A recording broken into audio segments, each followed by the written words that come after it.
नमस्कार। आज हम एक बहुत ही दुखद और अहम घटना पर बात करने वाले हैं। अहमदाबाद में जो एयर इंडिया का विमान हादसा हुआ AI-171। हाँ, ये वाकई एक झकझोर देने वाली घटना रही है। हमारे पास कई रिपोर्ट्स और समाचार लेख हैं और हम कोशिश करेंगे कि इसके मुख्य पहलू समझें, क्या हुआ, जांच कहां तक पहुंची है और इसका क्या असर पड़ा है। बिल्कुल। ये सोचना भी डरावना है कि टेक ऑफ के तुरंत बाद विमान एक रिहायशी इमारत में जा गिरा। तो समझने की कोशिश करते हैं कि आखिर हुआ क्या। जरूर। तो तारीख थी 12 जून 2025। एयर इंडिया की फ्लाइट थी AI-171। ये बोइंग 787-8 ड्रीमलाइनर विमान था। अहमदाबाद से लंदन जा रहा था ये। हाँ बिल्कुल, अहमदाबाद से लंदन। लेकिन टेक ऑफ के आप मानिए 1 मिनट से भी कम समय में इसने ऊंचाई खोनी शुरू कर दी। 1 मिनट से भी कम में? हाँ, और ये सीधे बीजे मेडिकल कॉलेज और सिविल अस्पताल की एक इमारत से जा टकराया। हाल के वर्षों में भारत के सबसे भयानक विमान हादसों में से एक है ये। और जो जान माल का नुकसान हुआ वो आंकड़े तो बहुत ही दुखद है। यह कि एक यात्री जीवित बच गए। एक ब्रिटिश नागरिक थे, सीट 11A पर। सिर्फ एक पूरी फ्लाइट में से? हाँ, सिर्फ एक। ये किसी चमत्कार जैसा ही है। बाकी पीड़ितों की पहचान के लिए तो अभी DNA टेस्टिंग चल रही है। और एक दुखद बात यह भी कि गुजरात की पूर्व मुख्यमंत्री श्री विजय रूपाणी जी, वो भी मृतकों में शामिल थे। हाँ, ये खबर भी आई थी, बहुत दुखद। उन आखिरी पलों के बारे में सोचकर ही सिहरन होती है। विमान ने दोपहर 1:39 पर उड़ान भरी थी। बिल्कुल। और टेक ऑफ के तुरंत बाद ही विमान करीब 650 फीट की ऊंचाई तक पहुंचा ही था। अच्छा। कि उसने अचानक नीचे आना शुरू कर दिया। और तभी कैप्टन सुमित सवरवाल ने एयर ट्रैफिक कंट्रोल को मेडे कॉल किया। मेडे कॉल यानी गंभीर आपात स्थिति। हाँ बिल्कुल। उनके आखिरी शब्द रिकॉर्ड हुए हैं, थ्रस्ट हासिल नहीं हुआ, गिर रहे हैं, मेडे मेडे मेडे। थ्रस्ट हासिल नहीं हुआ, ये वाक्य ये तो बहुत कुछ कहता है। हाँ, यही जांच का सबसे अहम बिंदु बन गया है अभी। ये सीधा सीधा इंजन की पावर या उसके रिस्पांस पर सवाल उठाता है, खासकर टेक ऑफ जैसे अहम फेज में। और एक बात और थी ना कि विमान ने रनवे पर भी समाने से ज्यादा दूरी तय की थी टेक ऑफ के लिए। क्या वो भी इससे जुड़ता है? संभव है, बिल्कुल संभव है।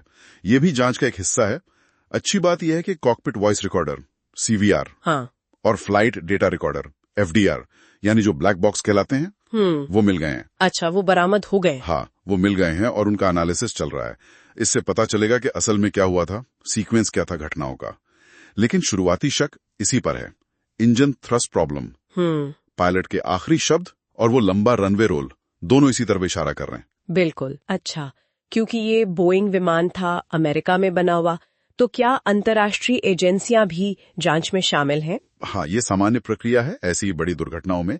अमेरिका की NTSB यानी नेशनल ट्रांसपोर्टेशन सेफ्टी बोर्ड जी, और FAA फेडरल एविएशन एडमिनिस्ट्रेशन, ये दोनों मदद कर रही हैं। और साथ में UK की CAA सिविल एविएशन अथॉरिटी भी है। तो कई देशों के विशेषज्ञ मिलकर काम कर रहे हैं। हाँ, क्योंकि इन एजेंसियों के पास खासकर बोइंग विमानों को लेकर काफी तकनीकी विशेषज्ञता होती है। और भारत की अपनी एजेंसी DGCA वो क्या कर रही है? वो भी पूरी तरह सक्रिय है।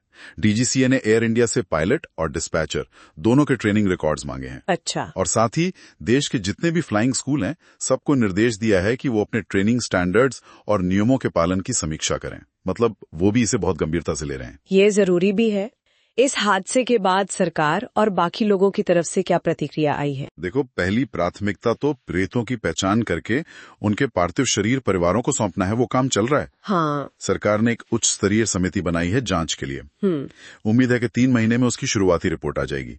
ये समिति कारणों का पता लगाएगी और भविष्य के लिए सुझाव भी देगी। और जाहिर है, विमानन सुरक्षा को लेकर चिंताएं तो बड़ी हैं। हाँ, वो तो है। तो अगर हम संक्षेप में देखें तो ये एक भयानक दुर्घटना है। वजह शायद इंजन थ्रस्ट की विफलता हो सकती है। जांच चल रही है जिसमें अंतर्राष्ट्रीय सहयोग भी है। और ये हमें फिर से याद दिलाता है कि एविएशन सेफ्टी कितनी जरूरी है। बिल्कुल सही कहा। और ये हमें एक और सवाल पर सोचने को मजबूर करता है। देखो, अभी फोकस इंजन थ्रस्ट और पायलट ट्रेनिंग पर है, ठीक है? हाँ। पर क्या यह हादसा इस पर भी सवाल नहीं उठाता कि विमान के रनवे तक पहुंचने से पहले जो जांचें होती हैं, जो रखरखाव होता है, जो सिस्टम चेक होते हैं, हाँ। उनमें कहीं कोई कमी तो नहीं? हाँ। खासकर आज के इतने आधुनिक, इतने जटिल विमानों के मामले में। ये बहुत अहम नुक्ता है। सिर्फ पायलट या मशीन की बात नहीं, बल्कि पूरे सिस्टम को देखने की जरूरत है। बिल्कुल। शायद ये सिर्फ एक पुर्जे या एक इंसान की गलती ना हो, बल्कि कहीं ना कहीं पूरी प्रक्रिया में कोई चूक हुई हो। इस पर भी गौर करना